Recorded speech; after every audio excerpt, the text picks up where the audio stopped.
We finally know the new home for Connor Bedard, and a lot of people are not too happy. We will talk about that plus the playoffs on today's episode of Locked On NHL. You're Locked On NHL, your daily podcast on the National Hockey League. Part of the Locked On Podcast Network, your team every day.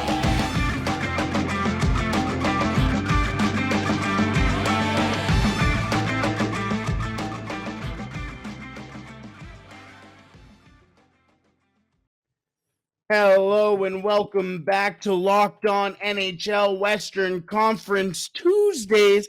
I am Brett Holden from Locked On Oilers, and joining me as always on this wonderful Tuesday morning is Dane Lewis from Locked On Stars. Dane, both of our teams still in the playoffs, so I imagine your day is going pretty well. Yeah, all things considered, it's fine. I know both of our teams were hoping for better Game 3 performances, but at least they're in the playoffs and both series far from over, which I know we'll talk about later on in the show. Yes, we are going to be outlining both series between the Oilers and the Golden Knights and the Stars and the Kraken a little later on today's episode, but we are going to get started with the biggest news across the NHL, and that is Connor Bedard is going to be, barring an absolutely shambolic surprise, he will be heading to the Chicago Blackhawks, as last night the Chicago Blackhawks won the NHL draft lottery, and to a lot of dismay. So we will be talking about all that and much more on today's episode of Locked On NHL Western Conference Tuesdays. Thank you so much for making Locked On NHL your first listen every day. We are free and available wherever you find your podcast. Alrighty, Dane, we've danced around it enough today.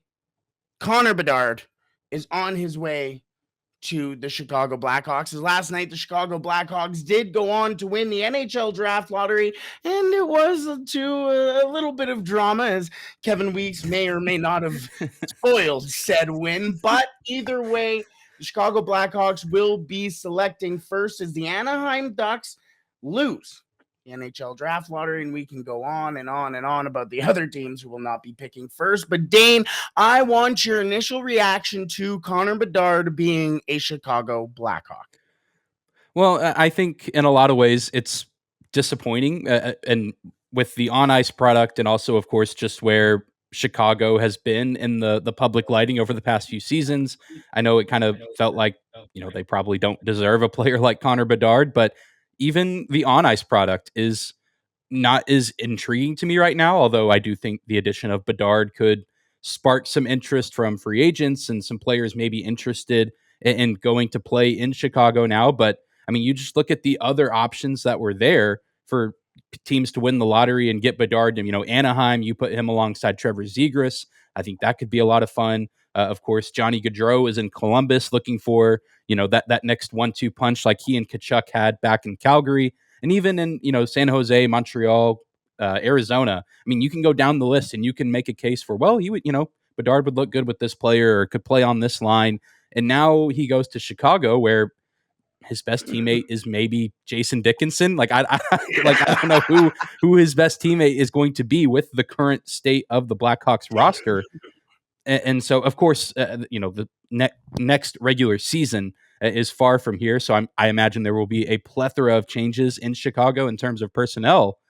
But it also just feels weird that an organization that has been in such a bad light as of late is getting seemingly rewarded with the next great player of this league. And I mean, I guess the NHL at the end of the day is probably very, very happy as one of their biggest markets is, now has acquired one of the biggest up and coming stars in the game. So I guess for Blackhawks fans, I mean, I know that it's weird because like the organization has done a lot of bad things, but the fan base, they deserve good things because they pay money to watch this team and support this team. And so I'm happy for the fans, but also just a lot of mixed feelings elsewhere.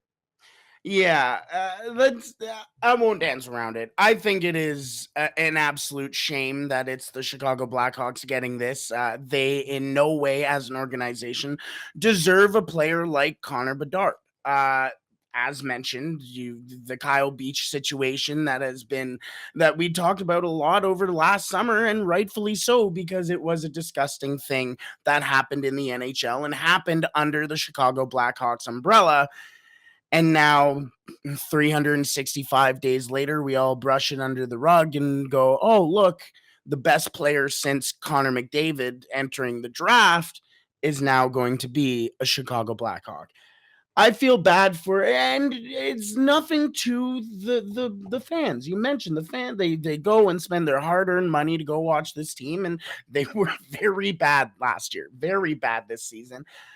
And well, if you're tanking, you deserve, I guess, a top pick. But all things considered, I think it was very poor for the NHL. And of course, you can get into the, oh, is it rigged, this, that, or the other thing.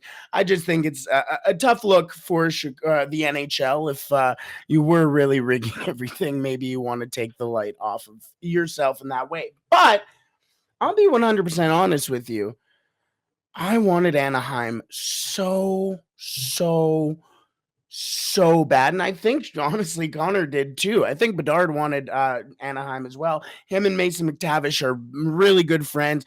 Every time the Anaheim Ducks would lose, McTavish would text him, go, up, another loss.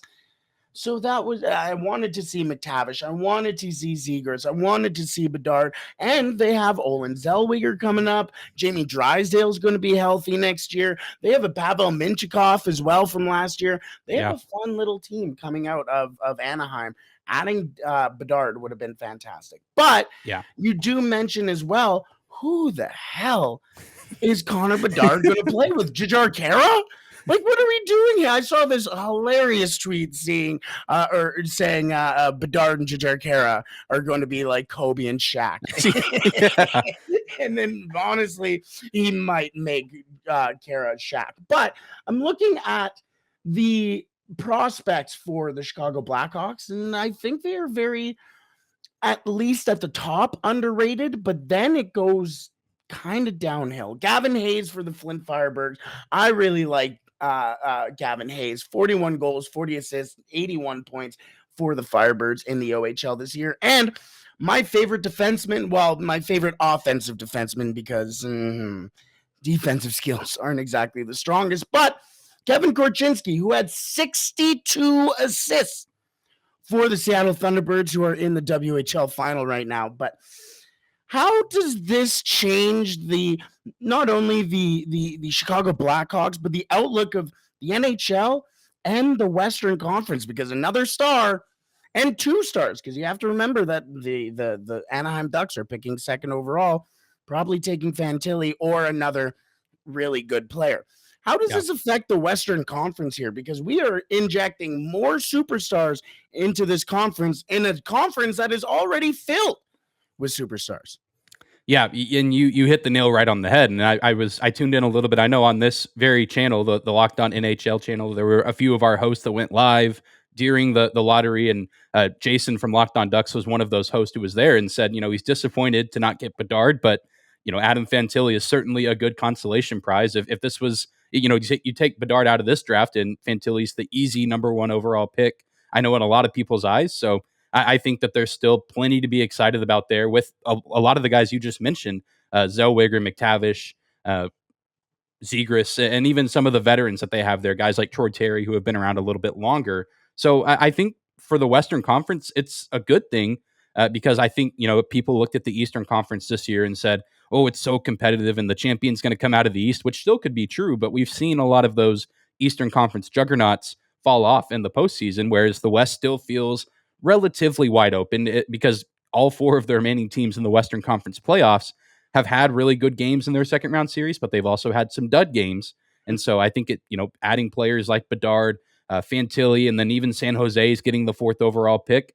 I think it's going to bolster the conference a little bit more. The only another disappointing aspect for me is that Bedard is coming to the Central Division where the team I cover, the Stars, play. So it's like, well, McDavid's in the Western Conference, but at least he's not in the Stars division. You only have to play him 2 or 3 times a season, whereas now you'll get Connor Bedard, who you're going to have to see 3 or 4 times a season, if not even more in the postseason and places like that. So I think it makes things really interesting that you have now two Connors who one is the best player in the league and one very well could earn that title in the next several years in the Central Division. So, I mean, it's exciting in that aspect that the Western Conference, I think, is going to continue to grow and get stronger. And that includes some of these teams that haven't been as relevant, like Chicago, Anaheim, San Jose. I know San Jose's been in the postseason a little bit more recently, but I mean, I think it's a good thing to spread out some of the talent and get some of these teams that haven't been as competitive lately up, where they're fighting for playoff spots and playing meaningful games in March and April, or at the end of the season, rather than knowing their season's over before Christmas. The the first 16 picks of the draft do look like this. Calgary gets 16th, Nashville 15th, the Pittsburgh Penguins 14th, the Buffalo Sabres 13th, the Arizona Coyotes at 12 because of the Ottawa Senators trade that saw Jacob Chychrun go to the Senators, the Vancouver Canucks at 11, the St. Louis Blues at 10, the Detroit Red Wings at 9, Washington Capitals at 8, the Philadelphia Flyers at 7, Arizona once again at 6, 5 Montreal, 4 San Jose, 3 Columbus, 2 Anaheim, and 1, as we have been talking about, the Chicago Blackhawks. Just before we wrap up here, I do want to mention that this draft as well, for the reason why I list off those 16 teams, is because there's about 10 to 12 players here who could really step in, maybe not necessarily next year, but when they do step in, could be very valuable players to their teams. Connor Bedard, Adam Fantilli, Leo Carlson, Matvei Michkov, who does have a contract in Russia until I believe it's 2025, so that may be something to watch out for. Edward Shala, Will Smith, Colby Barlow, Zach Benson, Axel Sandin Pelika, a lot of very good players in this draft, and you can even go down to Matthew Wood and Dalibor Dvorsky as well. This is going to be a fun draft, and it all starts when the Chicago Blackhawks take the stage and are, I guess, technically officially kind of on the clock.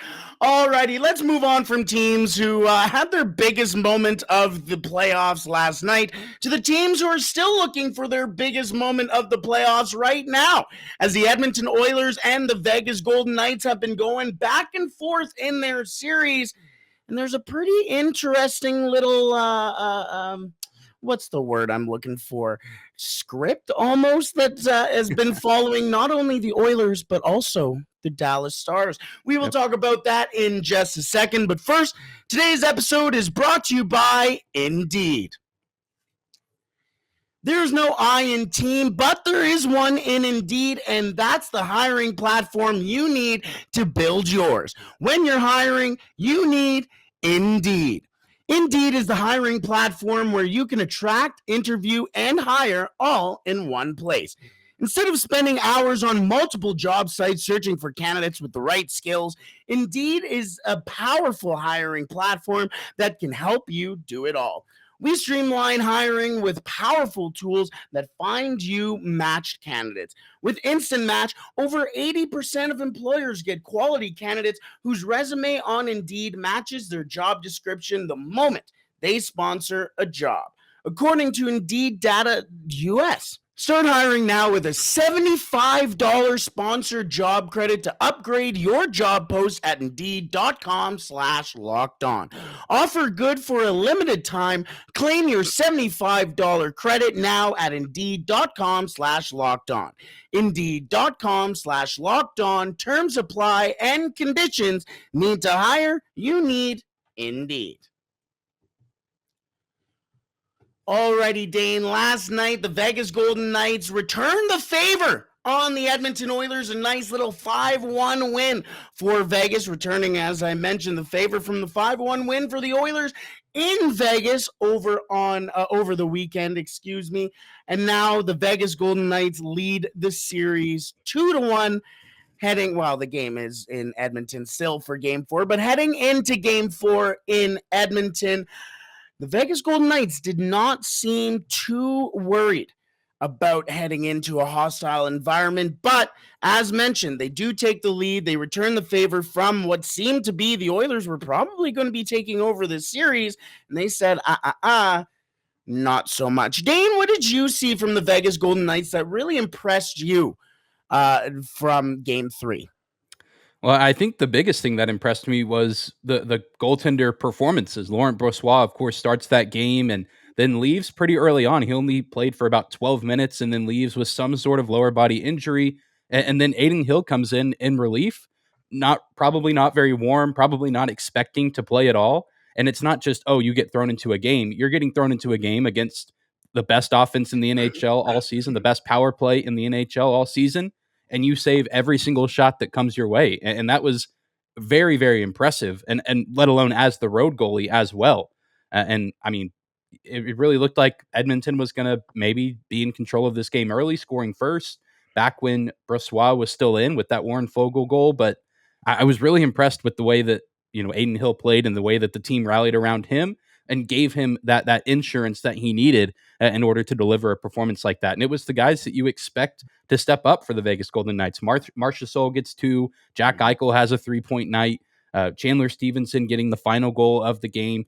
I mean, and I know you're probably not liking hearing all this, but just an impressive performance overall going into, like you said, that hostile environment. I know that that's a loud building even in the regular season, let alone second round of the playoffs where the expectation is Stanley Cup final appearance or bust. Just a very impressive performance, especially from Aiden Hill to come in unexpectedly, such short notice, and then to deliver the performance that he did, facing, again, the best offense in the NHL this season. Yeah, and you mentioned it too. Well, really, from the Edmonton standpoint, the Oilers weren't ready. I don't know what it seems to be for the Oilers in first games, and this is the first game back in Edmonton from the travel. Game 1, the Edmonton Oilers were not very good as well, and this happened in the last series as well against the LA Kings. Lost game 1, lost game 3, and they come or they into game 4, they're down 2-1. Now against the LA Kings, they did fire off 3 straight and move on to the second round, but against the Vegas Golden Knights, you can't promise that. So it seems to be kind of I don't know if it's a jet lag or something like that, but the Edmonton Oilers never seem to do well after, in the playoffs at least, I should say, after travel. So that may be something to watch in this series. But with that being said, the Edmonton Oilers never seem to be fully ready. Yes, they did score 2 minutes and 45 seconds in with a Warren Fogle goal, but other than that, after that, and especially after Laurent Brossoit went down, it seemed like the Edmonton Oilers were not giving up. That is a very poor representation, but it just wasn't there for the Edmonton Oilers. Now, I do want to mention as well that was Laurent Brossoit's return to Edmonton playing playoff hockey for the first time since playing for the Edmonton Oilers, and he also played for the Edmonton Oil Kings back in, 2013 would have been the year that they went to the Memorial Cup as well. So that has a lot of significance. So seeing Brossoit go down, hopefully it is not a big injury, because that is something that the Vegas Golden Knights have been dealing with. Robin Leonard, at the start of the season, out for the entire year, and now we're in this situation. Logan Thompson out for 6 weeks after the All-Star break, came back for a game, and then was injured again. They trade for Jonathan Quick, and now he's their third-string goaltender. You call up Laurent Brossoit, and now he's injured, and now it is on the shoulders of Aiden Hill, who you acquired during this season, including Jonathan Quick as well. How do you feel about the goaltending situation for the Vegas Golden Knights, and is this a potential issue heading into, the rest of the series for Vegas? I mean, I think it's maybe a little bit concerning just given how quickly you've lost so many goalies, or really not quickly. It's been a slow burn all season long, like you mentioned, just one hit after another. But I mean, given Hill's performance in game 3, and then now given that Jonathan Quick is your backup, I feel like there has to be some semblance of confidence, because Hill just delivered a 24 save performance on short notice. And then, Jonathan Quick, he's not what he used to be, but he has been in the Stanley Cup Finals before. He's won the Stanley Cup Finals before, so he knows what it takes to win. Even if he doesn't play, I have to imagine it's pretty nice as Aiden Hill having that guy in your corner as someone who can give advice or, teaching moments, whether that be in practices or games, during intermissions in the locker room. I mean, it's not it's definitely not the best goalie tandem or the best goalie situation in the Western Conference, but I don't know if it's the worst one either. I mean, it's not a bad place to be. And I know it's one game. I mean, I don't think we can expect another shutout from Aiden Hill in game 4, but I mean, he was ready for the moment, which I know a lot of goalies and a lot of players probably aren't ready for that moment, just mentally, physically having to jump in on such short notice. But again, props to him for finding that next level and finding that state of mind to be in order to help his team get the win. So I'm not I wouldn't be overly concerned if I'm a Vegas Golden Knights fan, but maybe a little bit nervous, but you have to feel pretty good after what Hill did in game 3. I have been withholding this from you since the start, and now is when I'm going to drop this on you.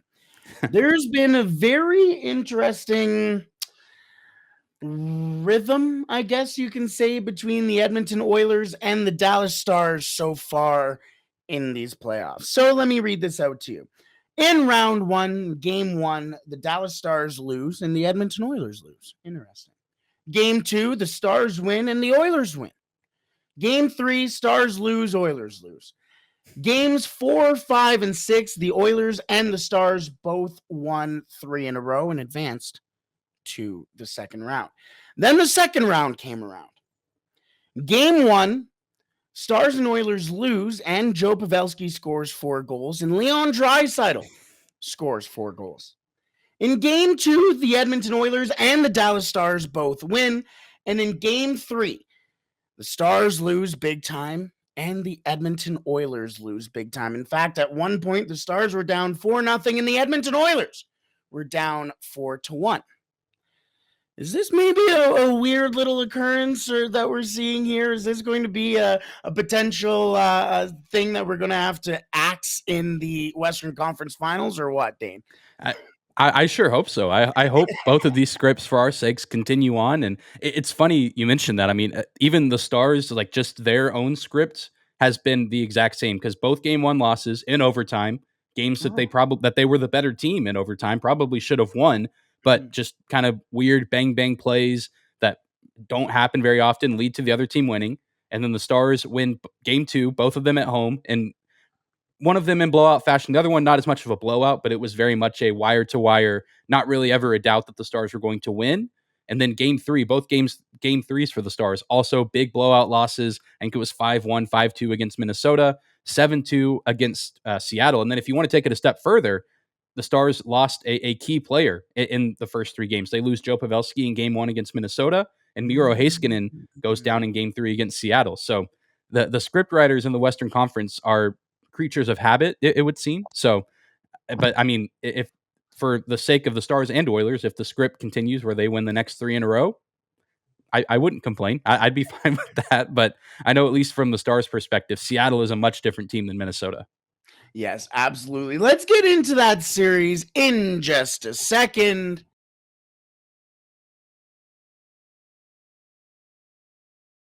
Alrighty, Dane, we talked about it, or at least we've teased it a little bit. So let's talk about the Dallas Stars and the Seattle Kraken as they do play tonight. Game 4 does go now in Seattle as well. So that is going to be after the game 3 game as well.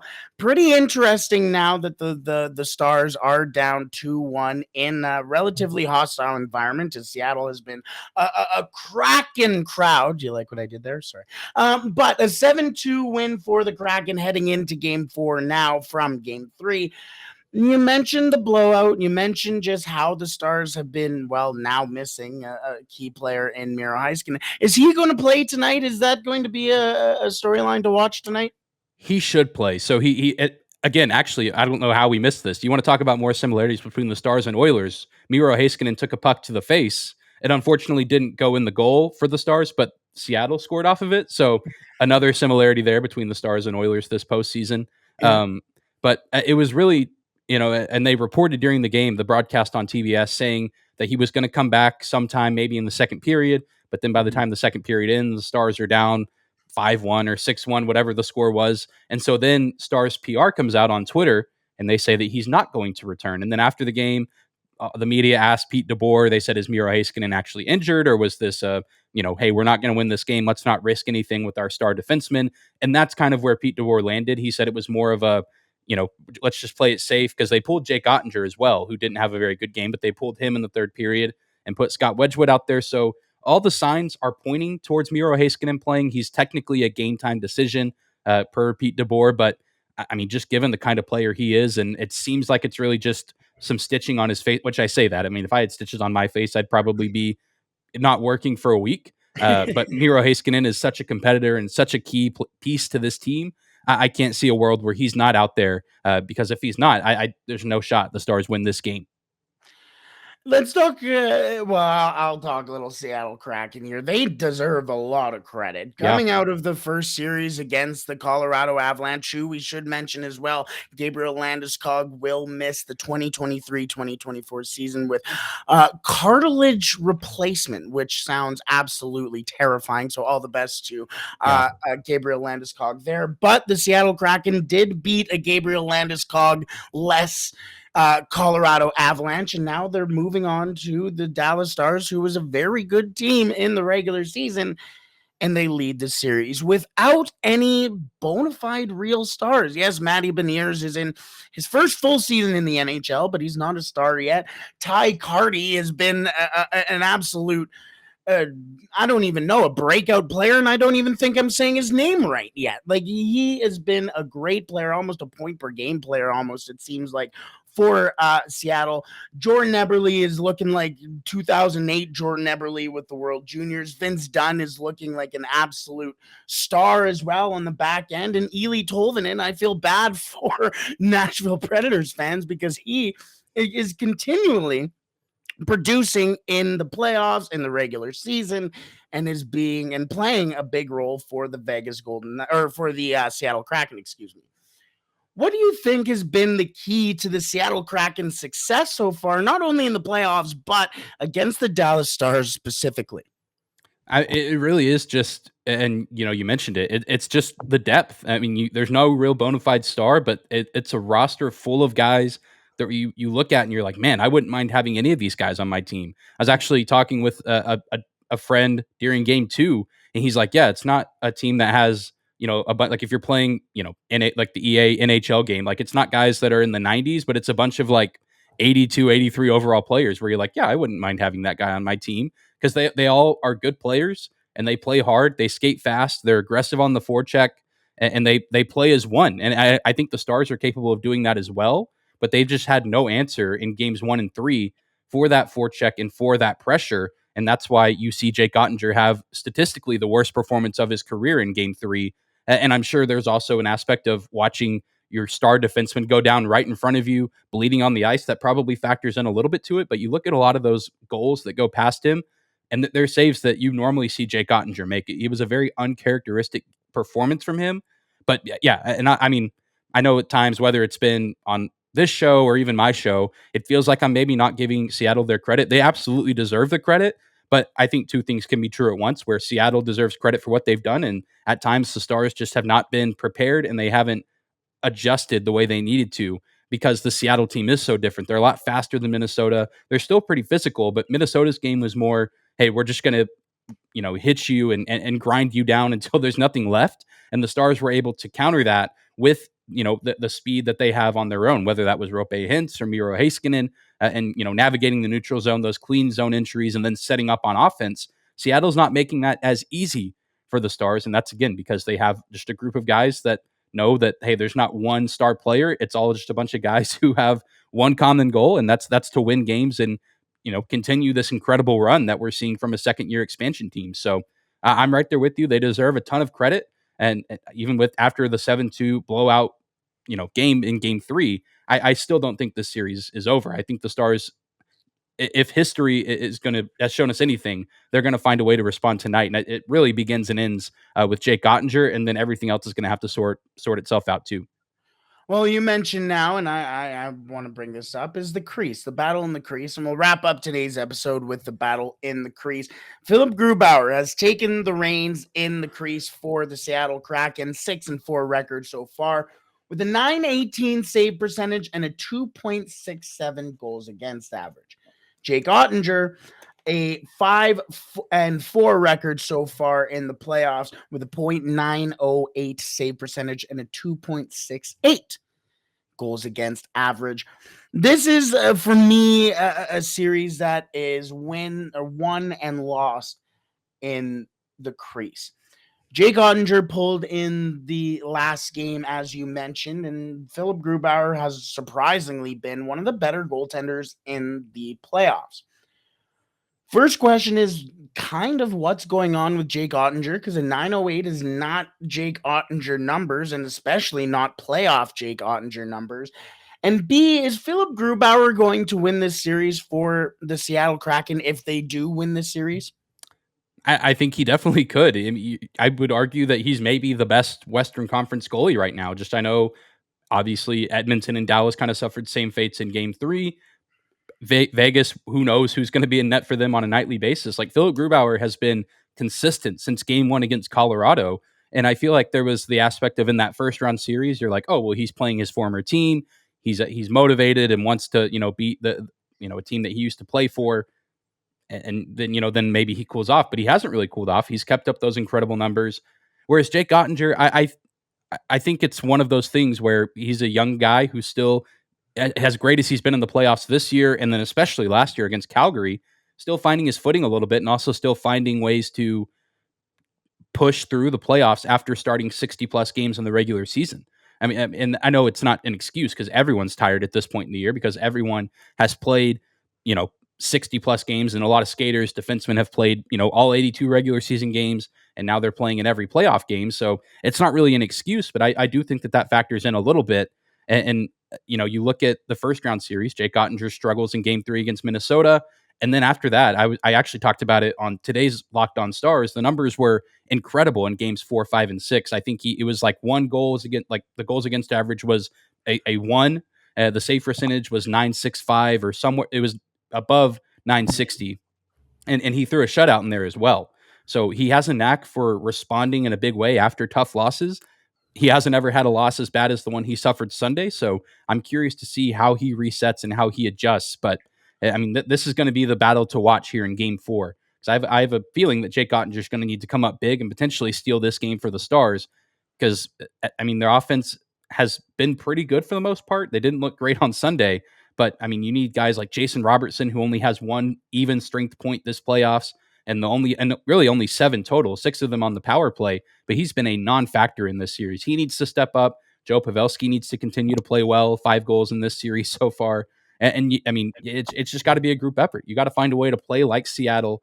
If you want to beat them, you got to do what they do. And so the Stars all season, I think, have been a team that can roll 4 lines, but so some of their lines haven't looked as great as some of Seattle's do. So the battle in net, definitely the one to watch, but we're going to need a few other Stars players to step up too if they want to even this series back up at 2.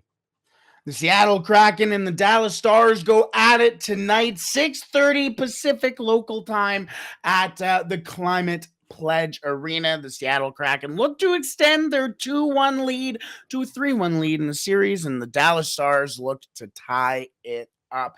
Alrighty, Dane, let's wrap up today's episode of Locked On NHL Western Conference Tuesdays. Where can the people find you? Yeah, they can find me on Twitter at Dane_Lewis, and you can find all things Locked On Stars. Just search the show name on Instagram or Twitter, and wherever you get your podcast. We'll be talking about this game probably late tonight or tomorrow morning, and hopefully it's a win for my sake. I mean, all of these games have been such late starts out on the West Coast, so I'm hoping that if I'm going to stay up late, it's at least for a winning effort. So be sure to check out Locked On Stars for any information that you could want on this team in the playoffs and beyond.